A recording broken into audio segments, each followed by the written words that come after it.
என்ன இவர் போய் பேசிட்டு இருக்காரு அண்ணாமலை மாதிரி சீமான் மாதிரிங்கிற ஒரு இடத்தை நோக்கி நகர்த்த அது அழகா திமுக அந்த பக்கம் நகர்த்துவாங்க. திமுக ஐடி இன்னைக்கு அதான் நடந்துட்டு இருக்கு. இந்த ரெண்டு தினங்களா அது நடந்துட்டு இருக்கு. நம்ம பாக்குறோம் இவ்வளவு விஷயத்துல ஃபேக்சுவல் எரர் இருக்கு, இவ்வளவு பொய் சொல்லியிருக்காரு, இவ்வளவு தப்பா சொல்லியிருக்காருங்க விஷயத்தை அவங்க முன் வைக்கிறாங்களா? நான் என்ன எதிர்பார்க்கிறேன், இது எல்லாரும் சொல்றது விஜய் சார், நீங்க எனக்கு ஆதாரத்தை கொடுங்க. வெளிநாட்டுல போனாரு, இப்ப அட்லீஸ்ட் வெளிநாட்டுல போனார்ல, முதலீடு பண்ணவன் கேட்கிறாருல, நீங்க முதலீடு பண்ணதான் போயிருக்கீங்க, நான் அடுத்த மீட்டிங்ல அதை நிரூபிக்கிறீங்கன்னு சொல்லிட்டு போங்க, டைம் எடுத்துக்கோங்க, ஒரு மாசம் நிரூபிக்கிறேன்னு சொல்லிட்டு அண்ணாமலை மாதிரி அமைதியா கூட இருங்க. இப்போ ஒரு அறிவு போறோம், 55,000 பேருக்கு வேலை வாய்ப்பு கொடுக்க போறோம், 10,000 பேருக்கு வேலை கிடைக்கும், 5,000 பேருக்கு வேலை கிடைக்கும், 2,000 பேர் ஒவ்வொரு திட்டத்திலையும் சொல்றாங்கல்ல, அதெல்லாம் நடைமுறைக்கு வந்திருக்கா அப்படிங்கிறத சொல்லுங்கன்னு கேளுங்க. நீங்க எது கேட்குறீங்க? இதெல்லாம் வரவே இல்லைங்கிறத ப்ரூவ் பண்ணுங்க. அதானே உங்க வேலை. அது உங்களுக்கு ப்ரூவ் பண்றது அவ்வளவு பெரிய கஷ்டமா? நான் என்ன சொல்றேன், வெளிநாட்டு முதலீடு பண்ணவான்னு கேட்கிறீங்கல்ல, அந்த இடத்துல இந்த டேட்டா எடுத்து போட்டு எப்படி இருந்திருக்கும் யோசிச்சு பாருங்க. நீங்க கேட்டீங்களா டெப்த் என்னன்னு, இதான் டெப்த். திருவாரூர்ல ஒரு 9 நிமிஷம் பேசினாரு. நான் திருப்பி சொல்றதுக்கு காரணம் என்னன்னா, அதற்கான வரவேற்பு அங்க அதிகமா இருந்துச்சு. திமுகவுடைய கோட்டை தொடர்ந்து அங்கே ஜெயிச்சுக்கிட்டே இருக்காங்க, கலைஞருடைய ஊர், இதெல்லாம் இருக்கும்போதே அங்கே அவருக்கு அவ்வளோ வரவேற்பு இருக்குன்னா, அந்த இடத்துல ஒரு 9 நிமிஷம் தான் பேசுகிறாரு அப்படின்னும் போது அவங்களுடைய மைண்ட் செட் என்னவா இருக்கும்? நீங்கள் 9 நிமிஷத்தில் உங்களை பார்ப்பதற்காக காலையிலிருந்து காத்திருக்கக்கூடிய கூட்டத்திற்கு நீங்கள் இஷ்யூஸை கூட விடுங்க, உங்களுடைய தரிசனமே 9 நிமிஷம் பத்தாது. ரசிகராகவே சொல்கிறேன், ரசிகர் மைண்ட் செட்டில் இருந்து யோசிங்க. நீங்க பேசலாம் கூட ரெண்டாவது, நீங்க வந்துட்டு 9 நிமிஷம் பேசிட்டு போயிட்டீங்கன்னா அவங்க காத்திருந்ததே வீணாயிடும். ஒரே வேற சொல்றாரு, நான் பேசுறதே 3 நிமிஷம் தான். ஸோ அப்போ எப்படி தன்னை புரிந்து வைத்துக் கொள்ளிட்டு இருக்கிறாருங்கிறது நமக்கு சரியா படல.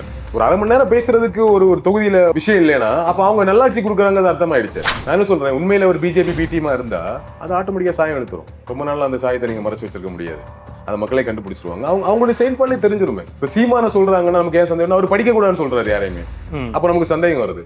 பெரியாரை தூற்றுகிறாரு, இது RSS கூட இவ்வளவு பேச மாட்டாங்க, அதோட அதிகமா பேசுறாரு, நமக்கு சந்தேகம் வருது. அவருடைய செயல்பாடு எல்லாம் RSS துணியிலே இருக்கு. அவங்களுக்கு மதம், இவங்களுக்கு மொழி. திடீர்னு விஜய் அரசியலுக்கு வர வேண்டிய நீடு இருக்கு அப்படின்னு நமக்கு அந்த எண்ணம் வரும்பொழுது நான் பர்சனலாவே விசாரிச்சேன். எனக்கு அதுல கிடைச்ச ஒரு ஆச்சரியமான தகவல் என்னன்னா, பர்சனலாவே பிஜேபி மேல பயங்கர அலர்ஜியில இருக்கிறார் அவர். ஆமா, கட்சி எல்லாத்தையும் விட்டுருங்க, இயல்பாக நீங்க போயிட்டு பிஜேபி பாத்தீங்கன்னா அவ்வளவு மோசமான கட்சி இல்லை அப்படின்னு சொன்னா வெளியே போக சொல்லிடுங்க. அந்த மாதிரி மைண்ட் செட்ல இருக்கிறார். உங்களது ரெட்ரோலக்ஸ் யூடியூப் சேனல்ல தற்பொழுது அரசியல், சினிமா மற்றும் வரலாற்று செய்திகள் மாதத்திற்கு 10 மில்லியனுக்கு மேல நம்முடைய நேயர்களிடத்துல சென்றடையுது. இந்த நிகழ்ச்சிகள்ல உங்களது பிசினஸ் விளம்பரப்படுத்தவும் மில்லியன் கணக்கான நேயர்களுக்கு கொண்டு சேர்க்கவும் ஒரு அரிய வாய்ப்பு. தொடக்க கால சலுகையாக மாதத்திற்கு வெறும் 7,999 ரூபாயிலிருந்து ஆரம்பமாகிறது. ரெட்ரோலக்ஸ் நெஞ்சங்களுக்கு வணக்கம், நான் கார்த்திக். இன்றைய சிறப்பு நேர்காணலில் நம்முடைய இணைந்திருப்பவர் ஜேர்னலிஸ்ட் திரு விஷன் அவர்கள். வணக்கம் சார். வணக்கம். எப்படி இருக்கீங்க? ரொம்ப நல்லா. விஜய் அவர்களுடைய இந்த சுற்றுப்பயணம் இதுதான் பெரிய பேசு பொருளா இருக்கு. நமக்கெல்லாம் வாரம் வந்து கண்டென்ட் கொடுத்துக்கிட்டு இருக்காரு, நம்ம எல்லாம் பேசிட்டு இருக்கோம். அப்படின்றத தாண்டி அவர் பேசி இருக்கக்கூடிய விஷயங்கள்ல இருந்து வரக்கூடிய இந்த டிபேட்ஸை நம்ம எடுத்துக்கலாம் அப்படின்னு நினைக்கிறேன். ஏன்னா அவர் ஒரு க்ரௌட் புல்லிங்கா இருக்காரு, அவருக்கு ஒரு க்ரௌடு வருது, அவரை பார்க்க வராங்க அப்படின்ற அந்த கட்டத்தெல்லாம் தாண்டி அவர் இப்போ ஒரு சில இஷ்யூஸை எடுத்து பேச ஆரம்பிக்கிறாரு. குறிப்பா நாகையில வந்து அவர் பேசின விஷயங்களுக்கா இருக்கட்டும், திருவாரூர்ல அவர் பேசின விஷயங்களுக்கா இருக்கட்டும், எல்லாத்துக்குமே இப்போ வந்து பதில் சொல்றாங்க. இது பொய், அவர் அவதூறு பரப்புறாரு, அவர் வந்து தப்பான தகவல்களை சொல்றாரு அப்படின்னு சொல்லி ஃபேக்ட் செக் முதற்கொண்டு எல்லாமே கொடுக்க ஆரம்பிக்கிறாங்க. இந்த சுற்றுப்பயணத்தோடைய வெற்றியா இதை பார்க்கணுமா, இல்ல விஜய் அவர்கள் இன்னும் டெப்தா சொல்ல வேண்டிய விஷயங்கள் இருக்கு, இப்ப இதெல்லாம் இவங்க பொய்ன்னு சொல்றாங்களே அதெல்லாம் அவர் நிரூபிக்க வேண்டிய இடத்துல அவர் இருக்காரா அப்படின்ற ஒரு கேள்வி வருது. நீங்க முதல்ல இந்த சுற்றுப்பயணம் ரெண்டாவது கட்டம், ரெண்டாவது அவர் சொன்ன அந்த இஷ்யூஸை எப்படி பாக்குறீங்க? நீங்க சொன்ன 2 விஷயமாவும் இதை பார்க்கணும். ஒன்று, திமுகவுக்கு ஒரே எதிரி இந்த எலெக்ஷன்ல தாவேகா தான். முக ஸ்டாலினா விஜயா அப்படிங்கிற ஒரு பெர்செப்ஷனை கிரியேட் பண்ணதான் அவர் முயற்சி பண்றாரு. அதிமுக இல்ல எதிரி நாங்க தான், திமுக விசஸ் தாவேகா தான் அப்படிங்கிற ஒரு விஷயத்தை நரேட்டிவ் செட் பண்ண ட்ரை பண்றாரு இல்லையா? அந்த ஆங்கிள் யோசிக்கும் போது இது ஹிட் அவங்களுக்கு. இந்த சுற்றுப்பயணம், அதை தொடர்ந்து நடக்கக்கூடிய விவாதம், அவங்க பதில் சொல்றது, எஸ்பெஷலி விவாதம் நம்ம மீடியால பண்ணிடலாம், அது இல்ல சம்பந்தப்பட்டவங்களே நேரடியா பதில் சொல்றாங்கல்ல. சோ அதுதான் இவருக்கு வேணும். திமுக தரப்பு கண்டுக்காமல இருந்தா இவர் எவ்வளவு கத்தினாலும் நோ யூஸ். திமுக தரப்புல இருக்கிறவங்க ரியாக்ட் பண்ண ஆரம்பிச்சிட்டாங்கன்னா இவருக்கு அது ஹிட். இப்ப எப்படி தாவேக்கா ஒண்ணு பண்ணாம இருக்கும், அது மாதிரி சீமானுக்கு எதிராக தாவேக்கா எதுவும் பண்ணாம இருக்கிற மாதிரி. திமுகவும் ரொம்ப எளிதா எல்லாரையும் கண்டுக்க மாட்டாங்க. பட் இவர் உண்மையை நீங்க சொல்ற மாதிரி பெரிய கிரவுட் புல்லிங் இருக்கு. ஒரு முக்கியமான முகம் தமிழகத்துல, சினிமா முகம், அரசியலுக்கு வராரு அப்படின்னு சொல்லும் போது அவர் சொல்லக்கூடிய விஷயத்துக்கு பதில் சொல்லாமல் இருக்க முடியாது. ஏன்னா ஒரு கட்டத்துக்கு மேல கண்டுக்காம போலாம் கொஞ்ச நாளைக்கு, ஒரு கட்டத்துல நேரடியாக குற்றச்சாட்டு சொல்லும் பொழுது அதை பதில் சொல்லாம இருந்தா அவர் சொல்றது உண்மை ஆயிடும். சோ இப்ப வந்து பதில் சொல்றாங்க. ரொம்ப குறிப்பா நம்ம ஆளு ஷானவாஸ் அவர்கள் ஒரு பிரஸ் மீட்டே நடத்தி அந்த அவருடைய தொகுதியில என்னென்ன விஷயங்கள் எல்லாம் பண்ணிருக்காரு, எதுவுமே தெரியாம விஜய் பேசுறாருங்கிற விஷயத்த சொல்றாரு. Fine, great counter.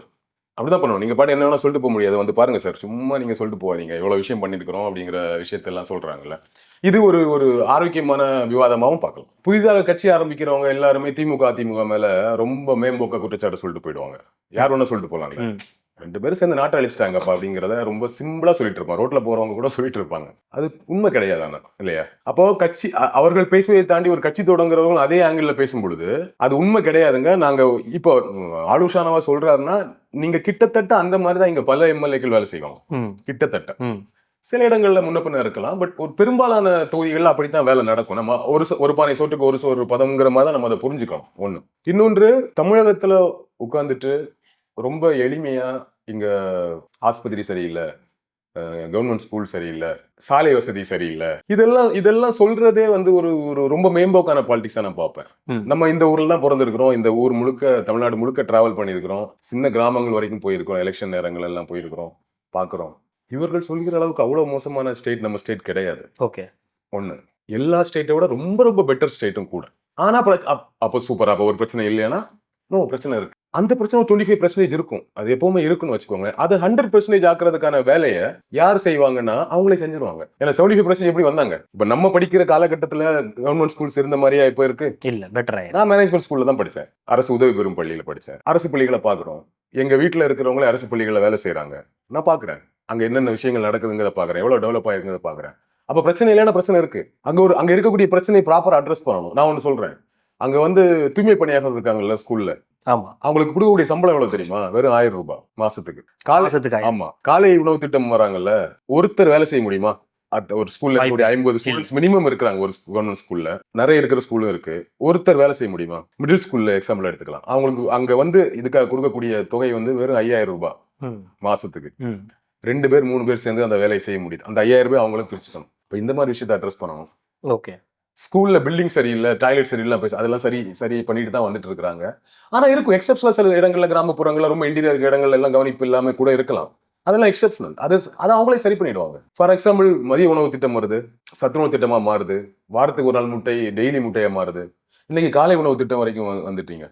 இப்ப அடுத்தது பிரியாணி கூட போடுவாங்க வாரத்துக்கு 2 நாள். இதை நீங்க புதுசா வந்து செய்ய வேண்டியது இல்லை, அவங்களே செஞ்சிருவாங்க. மாலை உணவு கூட வரும், சிற்றுண்டி கூட வரும். அப்டேட் பண்ண வேண்டிய ஏரியால ஒரு 25% இருக்கு. அப்ப நான் எதிர்பார்க்கறது என்னன்னா, அப்டேஷன் அவங்க செஞ்சிருவாங்க. அவங்க செஞ்சதை இதெல்லாம் செஞ்சிருவாங்கிறத தாண்டி கிரேட் ஐடியாஸோட வரணும் அப்படிங்கறத என்னோட எதிர்பார்ப்பு. ஓகே. அதாவது இப்போ நீங்க சொல்றது மேம்போக்கான சில விஷயங்களை சொல்றீங்க.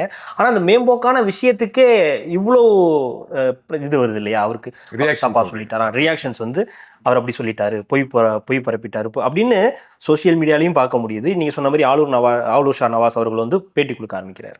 ஆனா இந்த இடத்துல நீங்க சொல்ற இஷ்யூவை நான் ஏத்துக்கிறேன். ஏன்னா இதெல்லாம் இன்னும் டெப்தா பேச வேண்டிய விஷயங்கள். ஆனா விஜய்க்கு பதில் சொல்லிட்டாங்க அப்படின்றத பொதுமக்கள் எப்படி பார்ப்பாங்க? ஏன்னா எடப்பாடி அவர்கள் ஒரு விஷயத்த சொல்லி அதில் வந்து பதில் சொல்லாமல் அவங்க கடந்து போகலாம், அவர் அப்படிதாங்க ஏதாவது சொல்லுவார் அப்படின்னு சொல்கிறத தாண்டி விஜய்க்காக ஒரு ப்ரெஸ் மீட்டை கூட வச்சு அவர் வந்து எல்லாருக்கும் பதில் சொல்கிறாரு. இன்னொரு பக்கம் சோசியல் மீடியாவில் எல்லாரும் வரிசையாக வந்து இது தப்பு அப்படின்லாம் பேச ஆரம்பிக்கிறாங்கன்னா இது பொதுமக்கள் எப்படி பார்ப்பாங்க? ஒன்று, நான் ஆரம்பத்தில் சொன்ன மாதிரி விஜய்க்கு பதில் சொல்றாங்க அப்படிங்கிறது, அப்போ விஜய் அந்த அவங்க பதில் சொல்ல வேண்டிய இடத்தை நோக்கி நகர்ந்துட்டாருங்கிறது விஜய்க்கான சக்சஸ். ஓகே. நீங்க ஆளுர் ஷா நவாஸ் பர்டிகுலர் எடுங்க. நமக்கு தெரியும் ஆளுர் ஷா நவாஸ் தமிழ்நாடு முழுக்க இருக்கக்கூடிய மக்களுக்கு அவர் எந்த தொகுதி எம்எல்ஏன்னு தெரியுமா? தெரியாது. அது அவருக்கும் தெரியும். அந்த தொகுதி மக்களுக்கு தெரியும், அவரை சார்ந்தவங்களுக்கு தெரியும், நம்மள மாதிரி ஆட்களுக்கு தெரியும், கட்சி சார்ந்தவங்களுக்கு தெரியும். தாண்டி ஜெனரலா அரசியல் இருந்து கொஞ்சம் விலகி இருக்கக்கூடிய பொதுமக்களுக்கு தெரியாது. இன்னைக்கு ஆளுர் ஷா நவாஸ் தமிழ்நாடு முழுக்க தெரிஞ்ச நபரா மாறிட்டாரா? அப்ப அவருக்கு ஒரு பிளாட்ஃபார்ம் விஜய் தான் கிரியேட் பண்ணி கொடுத்திருக்காரு. தட் மீன்ஸ் பிளாட்ஃபார்ம் அவர் கிரியேட் பண்ணிட்டாரு. இன்னொரு பெட்டர் ரீச் இப்ப அடுத்த வாட்டி ரொம்ப ஈஸியா ஜெயிச்சிருவாரு. ஏன்னா அவர் இந்த பிரஸ் மீட் அவர் என்ன பண்றாரு, நீ என்ன விமர்சனம் பண்றல, அவர் ரொம்ப எஃபெக்டிவா அதை யூஸ் பண்றாரு. ரொம்ப பக்கா, அது நியாயத்தையும் தாண்டி பக்காவான ஸ்ட்ராட்டஜி கூட. இவ்வளவு விஷயம் பண்ணிருக்கிறேன், என்ன எப்படி நீ குறை சொல்லுவ அப்படிங்கிற ஒரு கேள்வி கேட்கிறாருல. இவ்வளவு விஷயம் பண்ணிருக்காங்க, அந்த தொகுதி மக்களுக்கு எப்பதான் தெரியும். ஏன்னா எல்லாரும் அரசியல் உற்று நோக்கி எம்எல்ஏ என்னெல்லாம் செஞ்சுட்டு இருக்காங்க பார்க்கறது இல்லை. ஏன்னா மக்களுக்கு அவங்கவுங்க வேலையை பார்க்கவே கரெக்டா இருக்கும்போது ஆளுர் ஷா நவாஸ் அவர்களுக்கு ஒரு அற்புதமான வாய்ப்பையும் விஜய் ஏற்படுத்தி கொடுத்திருக்காரு. அந்த விமர்சனத்தை ரொம்ப கரெக்டா யூஸ் பண்ணிட்டாரு. 2 விதமும் நடக்கும். இப்ப இது மாதிரி ஆளுர் ஷா நவாஸ் மாதிரி இனி பர்டிகுலரா யாராச்சும் சொல்லி ஒரு தொகுதியை சொல்லி பேசும் பொழுது அவங்க நல்லது செஞ்சிருக்கிற பட்சத்துல அதோட அந்த பதிலோட வரணும். இப்ப மாசு சொல்றாருல, நீங்க வந்து நாகூர் ஆண்டவர் ஆஸ்பத்திரியில பிரசவம் பாக்குறதுக்கு ஆளை இல்லைன்ட்டு. அங்க பிரசவமே பாக்குறது இல்லை அந்த ஆஸ்பத்திரியில. அதுக்குதான் பக்கத்துல பெரிய மெடிக்கல் காலேஜ் கட்டியிருக்காங்க. அங்க வந்து 500 படுக்கைகள் இருக்கு, அங்க போய் பாருங்க சார்ன்னு சொல்றாருல. இது நியாயமான பதில் தானே? எல்லா ஆஸ்பத்திரியும் பிரசவ வார்டு இருக்காது இல்லைங்க, கவர்மெண்ட் ஆஸ்பத்திரியில எல்லா ஆஸ்பத்திரியும் இருக்காது. அப்ப அது ரொம்ப மேம்போக்கா டச் பண்றாரு. அதை யாரோ தவறான தகவலை சொல்லியிருக்காங்க. அவரு போய் இப்ப பார்த்துட்டு இருக்க முடியாது. இது மாதிரி அங்க வந்து இல்லைங்கிற தகவலை சொல்லியிருப்பாங்க. அந்த தகவலின்படி அதை பேசுறாரு. அங்க இல்ல, அதோட பெட்டரா ஒண்ணு வேணும்னா ஜஸ்ட் ஒரு 700 மீட்டர் தூரத்துல பெரிய மெடிக்கல் காலேஜே கட்டியிருக்காங்க, முழுமையான வசதியோட, நல்ல சிறப்பான வசதியோடங்கிற பதில் அங்கிருந்து வருது. சோ இது நடக்கிறது ஒரு வகையில இது 2 விதமாகும். ஒண்ணு, விஜய் முழுக்க முழுக்க பொய் சொல்லிட்டாரு அப்படின்னா, என்னங்க இவர் பொய் பேசிட்டு இருக்காரு, அண்ணாமலை மாதிரி சீமான் மாதிரிங்கிற ஒரு இடத்தை நோக்கி நகர்த்தும். அது அழகா திமுக அந்த பக்கம் நகர்த்துவாங்க. திமுக ஐடி இன்னைக்கு அதான் நடந்துட்டு இருக்கு. இந்த ரெண்டு தினங்களா அது நடந்துட்டு இருக்கு. நம்ம பாக்குறோம் இவ்வளவு விஷயத்துல ஃபேக்சுவல் எரர் இருக்கு, இவ்வளவு பொய் சொல்லியிருக்காரு, இவ்வளவு தப்பா சொல்லியிருக்காருங்க விஷயத்தை அவங்க முன் வைக்கிறாங்களா. அப்போ அது ஒரு வகையில் இவருக்கு பாதிப்பை ஏற்படுத்தும். என்ன அவருக்கு தெரியாம பேசுறாரு போல இருக்கும்போது நீங்க பொதுஜனத்துல யோசிங்க. பொதுஜனம் எப்படி பரவாயில்ல, விஜய்க்கு நான் சொன்ன மாதிரி விஜய்க்கெல்லாம் பதில் சொல்ற இடத்துக்கு விஜய் நகர்த்தாங்கிறத எப்படி பாசிட்டிவா யோசிக்குமோ, இந்த மாதிரி ஃபேக்சுவல் எரர்ஸ் இருந்தா பெரிய எரர்லாம் வேணாம், சின்னதா ஒரு எரரே போதும், அது பெரிய எரரா மாத்திப்பாங்க. அப்ப அதுல இன்னும் ரொம்ப கவனமா இருக்கணுங்கிறதான். அதுக்காக அவர் பேசவே கூடாதுன்னா பேசாம இருக்க முடியாது. கண்டிப்பா 4 விஷயத்த சொல்லும் போது சில விஷயங்கள் தவறுதலா வரும். இப்ப அந்த மீன் அரிப்புன்னு சொல்லிட்டாரு பேசுறாங்க, அது ஒரு பெரிய இஷ்யூ கிடையாது. அது வார்த்தை இதுல வர. ஆமா, அது எல்லாத்தையும் பெருசு பண்ணுவாங்க. அது மாதிரி எரர்ஸ் வந்து இப்ப நம்ம பேசிட்டு இருக்கும் போதே தொகுதியை மாத்தி சொல்லிடுவோம், எம்எல்ஏ பேரை மாத்தி சொல்லிடுவோம், நம்பர்ஸை மாத்தி சொல்லிடுவோம், டேட்டாஸ்ல சில பேர் வீக்கா இருப்பாங்க, நான்லாம் ரொம்ப வீக் டேட்டால. சோ இது எல்லாமே இருக்கு, இது எல்லாமே சேர்த்துதான். பட் ஒட்டுமொத்தமா பார்க்கும்போது விஜய் ஒரு டிஸ்கஷனுக்குரிய நபரா மாறிட்டாரு. விஜய் அரசியல்ல, தமிழக அரசியல் எலெக்ஷன் வரைக்கும் ஒரு தவிர்க்க முடியாத நபரா மாறிடுவாரு. இன்னும் பெட்டரான விஷயங்களோட வந்தா, இன்னும் கரெக்டா ஃபேக்ட்ஸ். நீங்க சொல்றது அந்த டெப்த் அப்படின்றத எதை மீன் பண்ணு? டெப்த் அப்படிங்கிறது தான் நான் சொல்றது, கிரேட் ஐடியாஸோட வரணும். ஒண்ணு, இதை விட நாங்க பெட்டர். அப்ப ஒரு கமிட்மெண்ட் கொடுக்க மாட்டேங்கிறாரோ விஜய் அப்படின்ற ஒரு கேள்வி. விஜய் கிட்டே இன்னும் வந்து நாங்க வந்து வயதானவர்களுக்கு, பெண்களுக்கு, குழந்தைகளுக்கு, மாற்றுப்பாலினத்தவர்களுக்கு, இவங்களுக்கெல்லாம் தான் நம்ம ஃபர்ஸ்ட் ப்ரியாரிட்டிங்க. இல்ல, நான் நல்லது செய்யறேன், நான் வந்தா நல்லதுதான் செய்வேன்றது ஒரு தப்பிக்கிற வழின்னு சொல்ல வேணாம். அது ஒரு எல்லாரும் சொல்ற ஒரு வாக்கு. நீங்களும் சொல்லுவீங்க, நானும் சொல்லுவேன். நான் வந்தா நல்லது பண்ணுவேன்ப்பா, என்ன பண்ணுவீங்க அப்படிங்கறது ஸ்பெசிஃபிக்கா சொல்லலாம். அதுதான் நான் கேட்கிறேன். கமிட்மெண்ட் கொடுத்துட்டா நம்ம சிக்கிடுவோம், நம்மளால கமிட்மெண்ட்டை நிறைவேற்ற முடியாம நாளைக்கு வாக்குறுதியை நம்மளால நிறைவேற்ற முடியாம இதே கேள்வி நம்ம எதிர்கொள்வோன்ற இடத்துக்கு அவர் வந்துட்டார். இல்ல, இன்னொன்றும் யோசிப்பாங்க, இன்னொரு ஆங்கிலும் யோசிப்பாங்க. நம்ம இப்பவே வாக்குறுதிகளை கொடுத்தா எலெக்ஷன் நேரத்துல மற்ற கட்சிகள் அதை கையில எடுக்கும். நான் முன்னாடி பேசிட்டு இருந்த மாதிரி கமல் மக்களுக்கு, பெண்களுக்கு ஊதியம் பேசினதை இவங்க மகளிருக்கு உரிமை தொகைன்னு வச்சு பேரை மாத்தி பண்ணாங்க. இவங்க 1000 ரூபாய் அனௌன்ஸ் பண்ணாங்க. அவர் அமௌண்ட் அனௌன்ஸ் பண்ணல, ஊதியம் கொடுப்போம். இவங்க 1000 ரூபாய் அனௌன்ஸ் பண்ணாங்க, அதிமுக 1500 ரூபாய் அனௌன்ஸ் பண்ணிச்சு. அப்போ ஒரு கிரேட் ஐடியாஸ் வரும்போது கையில எடுத்துருவாங்க. நான் என்ன சொல்றேன், நீங்க இந்த மாதிரி திட்டங்களை தாண்டி கிரேட் ஐடியா சொல்லலாம். நான் சொன்னேன் ஒரு 75% நீங்க நல்லா இருக்கு, ஒரு 25% பிரச்சனை இருக்கு. அந்த 25% பிரச்சனைய பேசிட்டு ஒட்டுமொத்தமா தமிழ்நாடோட கட்டமைப்பை மேம்படுத்துவதற்கான தொழில் ரீதியாகவும் துறை ரீதியாகவும் இந்த கட்டமைப்பை மேம்படுத்துவதற்கான கிரேட் ஐடியாஸோட வரணும், கிரேட் மைண்ட்ஸ் வேணும். இலவச திட்டங்களோட சுருக்கிக்க வேணாம். திட்டங்களை மகளிர் உரிமை தொகை, இலவச பஸ் பேருந்துங்கிறது எவ்வளவு தூரம் முக்கியமோ அந்த மாதிரி ஒட்டுமொத்தமா நம்ம தமிழ்நாட்டை டெவலப் பண்றதுக்கான பெரிய திட்டங்களுக்கான நீட் இருக்கிறதா நான் பாக்குறேன். சொல்யூஷன் கொடுக்க மாட்டேங்கிறாரோ? எஸ், சொல்யூஷன் நோக்கி நகர மாட்டேங்கிறார். அதுக்கு இதெல்லாம் அவருக்கு இப்ப எதை சொன்னாலும் அவங்க எடுத்துருவாங்கிறது ஒரு காரணமா இருக்கலாம். மேனிஃபெஸ்டோ ரிலீஸ் பண்ணும்போது அதெல்லாம் பார்த்துக்கலாம் கூட நினைக்கலாம். பட் நான் என்ன சொல்றேன், ஒவ்வொரு சுற்றுப்பயணத்திலுமே அட்லீஸ்ட் அந்த தொகுதி சார்ந்த ஒரு அறிவிப்பு இருக்கும்னு நினைக்கிறேன். இந்த தொகுதியில இப்போ ஃபார் எக்ஸாம்பிள் நம்ம திருச்சியில பேசும்போது ஸ்ரீபெரும்புதூர்ல ஒரு பெர்ஃப்யூம் ஃபேக்டரி வேணும்னு ரொம்ப நாளா மக்கள் கேட்டுட்டு இருக்காங்க, அது நடக்கவே மாட்டேங்குதுன்னு சொல்றாரு. நாங்க வந்தா கெட்டோன்னு சொல்ல மாட்டேங்கிறாரு. அதுதான் இப்போ நாகையில வந்து இந்த காலேஜ் இருக்கு, மீன்வள பல்கலைக்கழகம், ஃபிஷரிஸ் யூனிவர்சிட்டி இருக்கு, மெரைன் காலேஜ் இல்லைன்றாரு. நாங்க வந்தா மெரைன் காலேஜ் கட்டி தருவோன்ற ஒரு கமிட்மெண்ட்டையோ, நாங்க வந்தா அந்த சொல்யூஷன் நடந்துரும்ன்றதையும் அவர் கொடுக்காதது, அது ஒரு ஏமாற்றம் மக்களுக்கு. அது என்ன ஆகுனா, இவர் என்ன பண்ணுவாருன்னு சொல்ல மாட்டேங்கிறாரு, அவங்க பண்ணாததெல்லாம் சொல்றாரு. நான் என்ன சொல்றேன், நீங்க அவங்க பண்ண தவறுகளை டச் பண்ணாம கூட ஒரு பெட்டர் தமிழ்நாடை உருவாக்குறதுக்கு எங்கிட்ட எவ்வளவு ஐடியா இருக்குன்னு சொல்லி எங்க விஜய் ஸ்கோர் பண்ண முடியும். கமல் சொன்ன விஷயம், அவர் கட்சி ஆரம்பிக்கும் ஒரு விஷயம் சொன்னாரு, நம்ம ஐடியாலஜி எல்லாமே பேசுறோம், ஐடியாலஜி எல்லாத்தையும் தாண்டி இன்னைக்கு நல்ல அட்மினிஸ்ட்ரேஷன் தேவை தமிழகத்தை ஆள்றதுக்கு அப்படின்னா. ரொம்ப முக்கியமான ஏரியா. அதுக்காக ஐடியாலஜி இல்லாம ஒருத்தர் நல்ல அட்மினிஸ்ட்ரேட்டரா இருக்க முடியாது. நல்ல ஐடியாலஜியோட இருக்கக்கூடிய அட்மினிஸ்ட்ரேட்டர் இங்க நம்ம ஐடியாலஜி பேஸ் பண்ணி பல விஷயங்களை போராடி களத்துல நின்று வேலை செஞ்சு அதிகாரத்துக்கு வந்து இங்க பல விஷயங்களை டெவலப் பண்ணிட்டே இருக்கிறோம் மற்ற எல்லா ஸ்டேட்டையும் கம்பேர் பண்ணும்போது. அப்ப இனிமே நமக்கு தேவை என்பது ஒட்டுமொத்தமா தமிழகத்தோட கட்டமைப்பை இன்னும் ஸ்ட்ராங் ஆக்குறது. இங்க வேலை வாய்ப்புங்கிற ஒரு பிரச்சனையே வராம இருக்கிறதுக்கு என்ன பண்ண போறீங்க? இன்னைக்கு பலருக்கு வேலை வாய்ப்பு கிடைக்குது, ஆனாலும் ஒரு 25% வேலை வாய்ப்புல எல்லா துறையிலும் ஒரு 25% தான் இருக்கு. 75% கொண்டு வரக்கு நமக்கு ஒரு 50 வருஷம் தேவைப்பட்டிருக்கு. அந்த 25% சரி பண்றதுக்கான கிரேட் ஐடியாஸோட வரணுங்கிறதா என்னுடைய எதிர்பார்ப்பு. அதை பேசினா போதும். அதெல்லாம் அவ்வளவு சீக்கிரம் காப்பி அடிக்கவும் மாட்டாங்க. திட்டங்களை நம்ம ஆட்கள் இந்த மாதிரியான இலவச திட்டங்களை தான் காப்பி அடிப்பாங்க. இது மாதிரியான கிரேட் ஐடியாஸ் எல்லாம் காப்பி அடிப்பாங்கன்னு எனக்கு தெரியல. சொல்லாத விஷயத்தோட வரணுங்க ஒண்ணு. இன்னொன்று ரொம்ப சிம்பிளா சொல்லிட்டாரு, நீங்க வெளிநாட்டு முதலீடு கொண்டு வர போறீங்களா இல்ல வெளிநாட்டுல முதலீடு பண்ண போறீங்களா, இதை எல்லாருமே சொல்லுவாங்க. அதிமுக தொடர்ந்து வைக்கக்கூடிய குற்றச்சாட்டு, திமுக அதிமுக மீது வைக்கக்கூடிய குற்றச்சாட்டு. நீங்க வெளிநாட்டு இங்க இருக்கக்கூடிய முதல்ல வெளிநாட்டு போறாங்க, அங்க போய் முதலீடு பண்ண போறாங்கிறத தான் சொல்றாங்க. அப்ப இப்போ ரொம்ப ரீசெண்டா சிஎம் போயிருக்கிறாரு. இவர் சொல்றதை நம்ம அதை தான் மீன் பண்றோம். என்ன முதலீடு பண்ணாருன்னு சொல்லுங்க. எந்த கம்பெனில முதலீடு பண்ணாங்க, அந்த கம்பெனி இவங்களோடதா, யாரோட கம்பெனி? ஒரு கேள்வியா வைக்கிறாரு. கேள்வியா வைக்கிறதே குற்றச்சாட்டு தான். கேள்வியா வச்சா கூட அது சந்தேகம் இல்லை, இப்படி பண்ண போறீங்களான்னு ரிக்வெஸ்ட்லாம் கிடையாது. அது கேள்விங்கிற தொனியில அது வைக்கக்கூடிய குற்றச்சாட்டு தான். அது இதை ரசிக்கிறாங்களா, இதை சந்தேகப்படுறாங்களா மக்கள்? இந்த மாதிரி ஒரு கேள்வி வைக்கிறத ரசிக்கிறாங்கன்றதை தாண்டி சந்தேகப்படுறாங்களா? மக்களோட மென்டாலிட்டி நீங்க சிம்பிளா போயிட்டு நம்ம ஊர்ல அரசியல்வாதி எல்லாம் திருட்டு போயின்னு சொன்னா நம்புவான். அவன் மைண்ட் செட்டே அப்படிதான் இருக்கு. நம்ம ஊர்ல அரசியல்வாதி எல்லாருமே நம்ம சொல்ற மாதிரி மாத்தியாச்சா? நம்ம ஊர்ல அரசியல்வாதி எல்லாருமே திருடர்களா இருந்தா நம்ம ஊர் டெவலப் ஆயிருக்காதுங்கிறது உண்மை. யதார்த்தத்தை இங்க புரிஞ்சுக்க நம்ம ஊர்ல ரொம்ப மேம்போக்கா பல விஷயத்தை அணுகும். அரசியல்வாதிகள் எல்லாம் படிக்காதவன். நம்ம ஊர்ல எந்த அரசியல்வாதியை படிக்காதவங்க நீங்க லிஸ்ட் எடுங்களேன். அதிமுக திமுக லிஸ்ட் எடுங்களேன். எத்தனை பேர் டிகிரி முடிக்காதவங்க லிஸ்ட் எடுங்களேன். ரொம்ப ரொம்ப சொற்பமா இருப்பாங்க. திமுக லிஸ்ட் எடுங்க, very very very few people தான் இருப்பாங்க. இருக்காங்களான்னு கூட எனக்கு தெரியல அப்படி டிகிரி முடிக்காதவங்க. ஆனா காலங்காலமா இங்க என்ன சொல்லிட்டு இருக்கிறோம், நம்ம ஊர்ல அரசியல் யாரு படிக்காதவங்க? கலைஞருக்கு அப்புறம் வந்த தமிழகத்துல அண்ணாவே அவ்வளவு மெத்த படித்தவர். அண்ணாவோட அமைச்சரவையில அவ்வளவு எல்லாம் படிச்சவங்க இருந்தாங்க. கலைஞர் ஆட்சியில கீழே எடுத்த மினிஸ்டர்ஸ் எல்லாம் யார் படிக்காதவங்க? நமக்கு யாரா ஞாபகம் வராங்க? ஆனா நமக்கு இங்க எப்படி ஒரு நரேட்டிவ் செட் பண்ணி வச்சிருக்கிறோம், அரசியல்வாதி எல்லாம் படிக்காதவங்க, வெள்ளை வேட்டி கட்டிட்டு திருட்டுத்தனம் பண்றான்னு. அது தப்பு. அது அப்ப அதெல்லாம் மேம்போக்கான விஷயம். அப்ப அந்த இடத்துல மக்கள் அப்படித்தான் அணுகுறாங்க. நமக்கு எப்பவுமே எளிமையாவே சைக்காலஜிக்கலாவே அடுத்தவங்க மேல குற்றச்சாட்டை சொல்றதுல, அவனை தவறானவனை சித்தரிக்கிறதுல அப்படி யோசிக்க நமக்கு ஒரு சந்தோஷம். இல்ல அந்த இடத்த தான் விஜயும் பண்றாரு.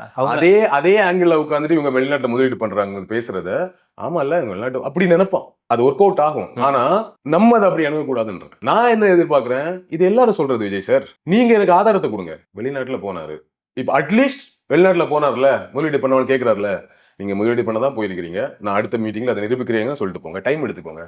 1 மாசம் நிரூபிக்கிறேன்னு சொல்லிட்டு அண்ணாமலை மாதிரி அமைதியா கூட இருங்க. இல்ல நான் என்ன கேட்கிறேன், அதற்கு இப்படி பதிலா என்ன பண்ணீங்கன்றத ஒரு அறிக்கை கொடுங்க. நீங்க எவ்வளவு முதலீடு பண்ணீங்க, என்ன பண்ணிருக்கீங்க, எவ்வளவு பேர் வேலை வாய்ப்பு இங்க உருவாக்கி இருக்கீங்க, நீங்க ஒரு 11 கோடி இன்வெஸ்ட் ஆயிருக்குன்னு சொல்றீங்க.